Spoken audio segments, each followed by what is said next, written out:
TV shows, video games, card games, comic books, non-comic books. I'm Kevin Jones, and I'm here to review them all. Cue title scene! Okay,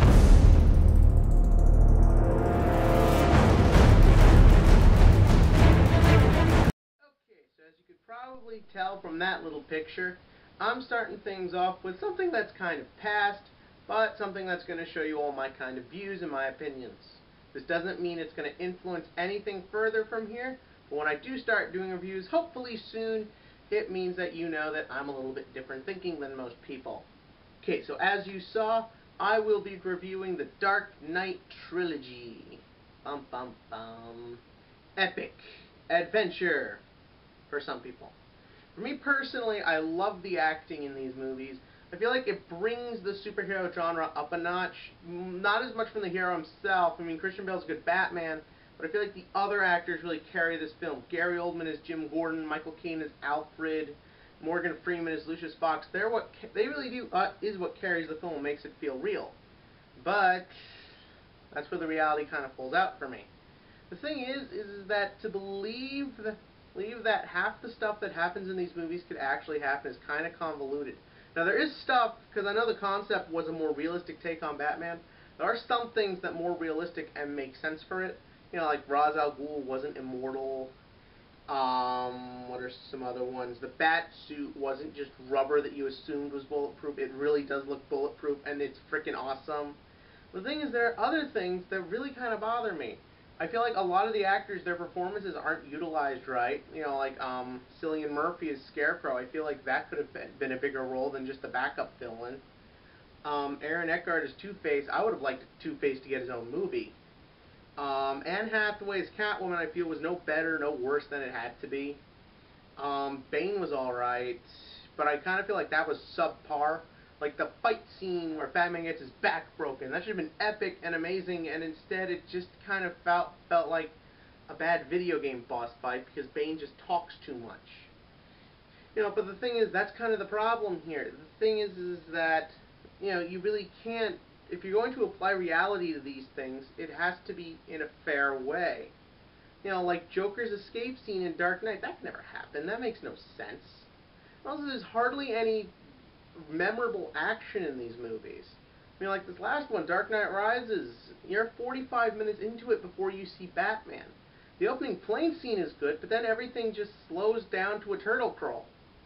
And it just keeps going from there, and that 8-year thing is so stupid. I mean, to believe that he could actually just stay in his home and be seen by no one and just spend all his time doing archery for 8 years is just completely convoluted. I also don't like the idea of the way Dark Knight begins with Joker having his mask off, because that means everyone can see his face. The other problem I feel, you know, and again, it all comes back to this idea of being more realistic. If I had to pick a superhero film that I thought was more realistic, I'd say The Amazing Spider-Man. The costume looked very real. Characters reacted normally. I mean, it just feels like this trilogy, you know, it was just uninteresting. It's boring. It just is so much talking, so much sad talking. It just keeps on going and going to the point where you're just like, what's the point? In all those ridiculous terrorist illusion scenes in Dark Knight Rises, 1 or 2 was okay, but it just kept going. And the main villain, when it turns out, and the main villain in the film, the plot doesn't even really make sense, because it's a character who, if you haven't seen these movies, will be based on the fact that they survived and that they had the desire to live, and now they're just going to do the opposite of that. And it just didn't work for me. You know, but again, you know, I'm glad these movies exist. I'm glad there's the example of what happens when you take a superhero and just take things too far. You know, just go so dark, so dramatic. Look, I know comics aren't always for kids anymore. I know they really aren't. I know Batman's a very serious, dark character, really always was. Just got ruined by things like the Comics Code of Ethics and the Adam West Show.